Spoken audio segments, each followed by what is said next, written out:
martes 22 de noviembre. Con ustedes, el profesor Ramón Romero, para que estudiemos juntos la lección número 9, intitulada Pasajes contradictorios. Suscríbase a este canal de YouTube Ramón Romero y dele clic a la campanita y haga sus comentarios. Invite a otros a que se suscriban. Estará evangelizando a terceros la palabra de Dios desde su casa. Hágalo. Texto para memorizar.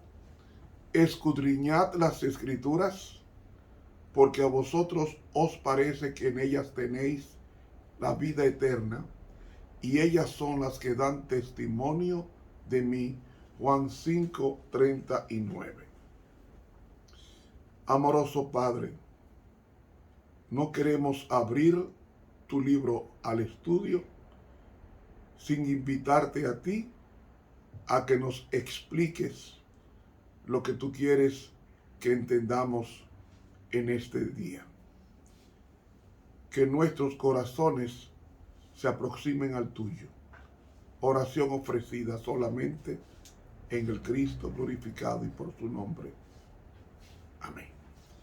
Para hoy martes, partir y estar con Cristo. Hemos tomado toda esta semana para explicar los textos más difíciles y aparentemente contradictorios sobre el estado de los muertos. Estudiamos el rico y Lázaro, también estudiamos el ladrón en la cruz. Hoy vamos a estudiar una expresión que usa el apóstol Pablo y que vamos a leerla en el capítulo 1 del libro de Filipenses, esa epístola que fue escrita desde su prisión domiciliaria en Roma en el año 63. Vamos a leer el capítulo 1 y los versículos 21 hasta el 24 y vendremos con la explicación.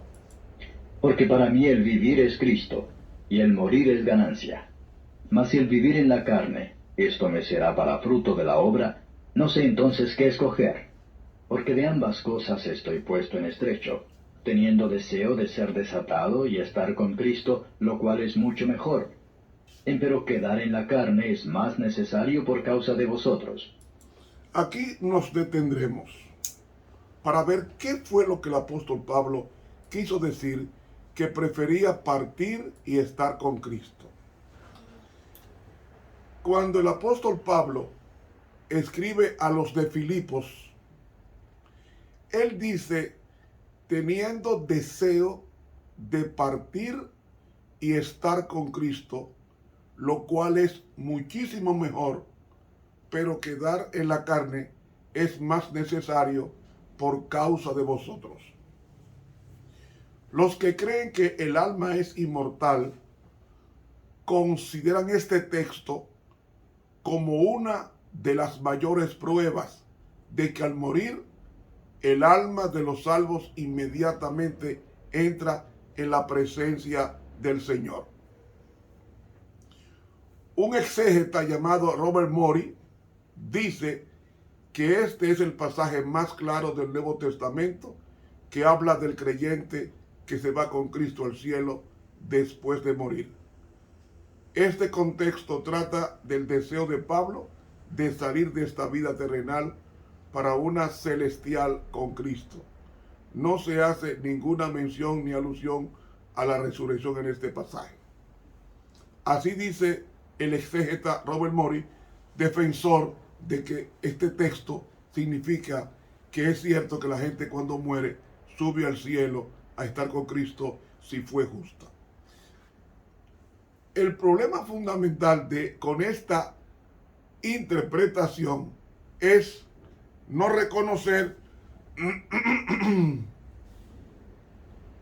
que la declaración de Pablo que dice teniendo deseo de partir y estar con Cristo es una afirmación relacional, no antropológica. Con esto quiero decir que es una declaración de la relación que existe y que continúa entre el creyente y Cristo hasta la muerte, no una declaración del estado del cuerpo y del alma entre la muerte y la resurrección. El Nuevo Testamento no está preocupado por el estado que existe entre la muerte y la resurrección, sino por la relación que existe entre el creyente y Cristo hasta la muerte de éste. Y esta relación de estar con Cristo no es interrumpida por la muerte, porque el creyente que duerme en Cristo no tiene conciencia del paso del tiempo. Para Adán, que tiene más de 5,000 años de muerto, cuando despierte no pensará que fueron 5,000 años, sino que despertará continuando el pensamiento donde lo dejó.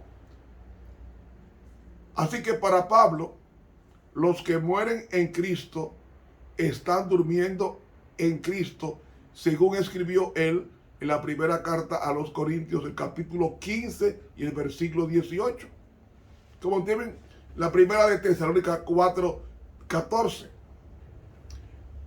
Así que su relación con Cristo es de inmediatez, porque no tienen conciencia del paso del tiempo entre su muerte y su resurrección.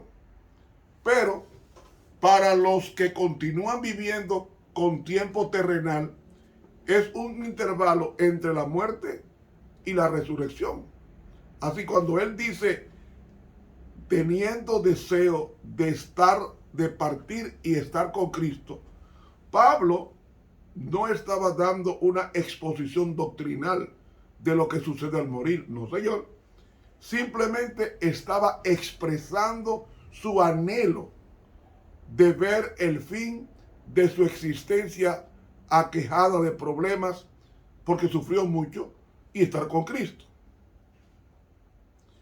A lo largo de los siglos hubo cristianos fervorosos que han expresado el mismo deseo sin necesariamente esperar ser llevados ante la presencia de Cristo al momento de morir.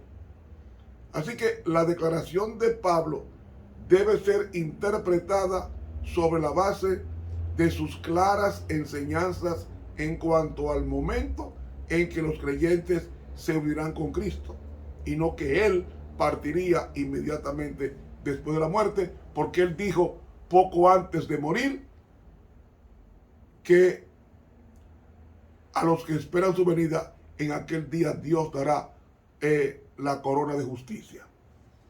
Así que Pablo trata este asunto en su carta a los tesalonicenses, donde explica que los creyentes que duermen y los vivos se unirán con Cristo, no al morir, sino cuando Él venga por segunda vez, cuando dice, porque los muertos en Cristo resucitarán primero.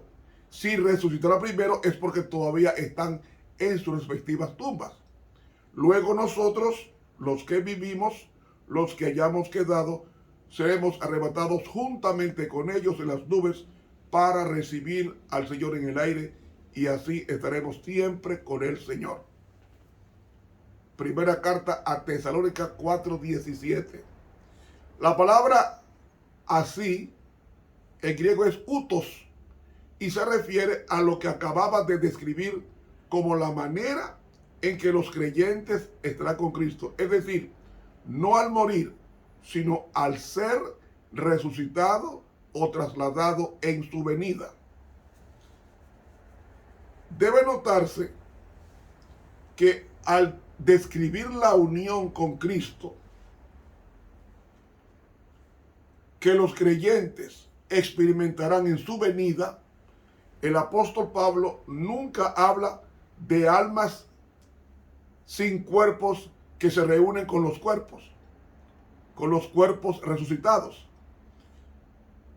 habla de los muertos en Cristo serán resucitados en primera carta a Tesalónica 4:16. Obviamente, lo que resucita en la venida de Cristo no son solo cuerpos muertos, sino personas muertas. Es la persona en su totalidad lo que será resucitada y se reunirá con Cristo. Notemos que los santos vivos se encontrarán con Cristo en el mismo momento, porque dice, juntamente con ellos seremos arrebatados, es decir, los santos resucitados en el versículo 17. Así que los santos que duermen y los vivos se encuentran con Cristo juntamente en su venida y no al morir, según el mismo apóstol Pablo lo expresa en la primera carta a los Tesalonicenses, capítulo 4, versículos 16 y 17. Así que la ausencia total de alguna referencia de Pablo a la supuesta reunión del cuerpo con el alma al momento de la resurrección constituye, a mi entender, el desafío más formidable de la noción de la supervivencia consciente del alma. Si Pablo supiese algo al respecto, por cierto, hubiese hecho alusión a ella, especialmente en su análisis detallado de lo que ocurrirá con los creyentes que duermen y los vivos en la venida de Cristo. Por eso Pablo dice, la primera carta a los Corintios 15:42, así también es la resurrección de los muertos. Se siembra en corrupción, resucitará en incorrupción. Se siembra cuerpo animal, resucitará cuerpo espiritual. Ve, el versículo 51 dice, he aquí os digo un misterio. No todos dormiremos, refiriéndose a la muerte, pero todos seremos transformados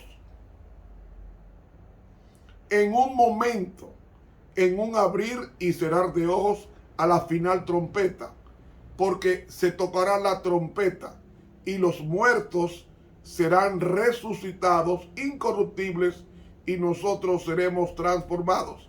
Ve, los muertos serán resucitados. No puede estar ni en el cielo, ni en el infierno, ni en el purgatorio, ni en el limbo tampoco.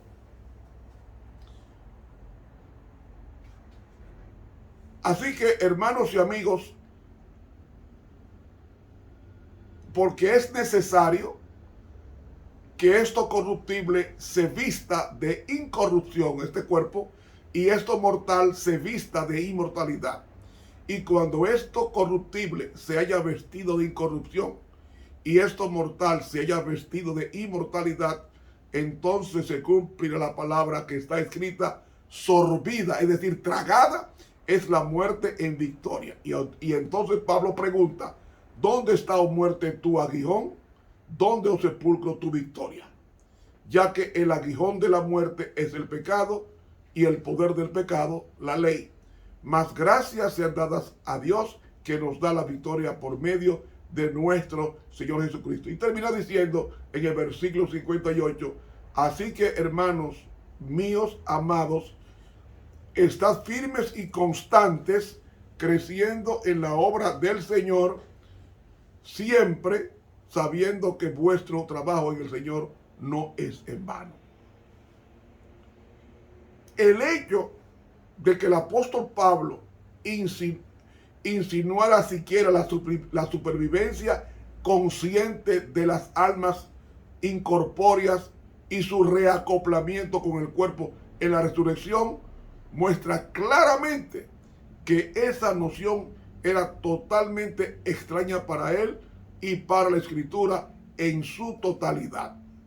Hermanos, esto queda evidenciado de que no podemos tomar una doctrina de un versículo, sino estudiar todos los versículos que tratan sobre el tema para entonces llegar a una conclusión. Si Pablo quería partir y estar con Cristo, tiene que sujetarse a lo que él mismo dijo en el libro, en la segunda carta a Timoteo, el capítulo Timoteo capítulo 3, aquella carta pastoral. Segundo Timoteo, el capítulo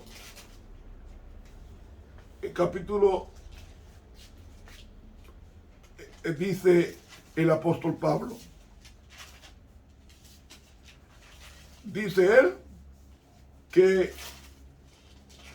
no solamente a mí, sino también a todos los que aman o esperan su venida. Como dice aquí, 2 Timoteo capítulo 4, versículos 7 y 8. He peleado la buena batalla, he acabado la carrera, he guardado la fe.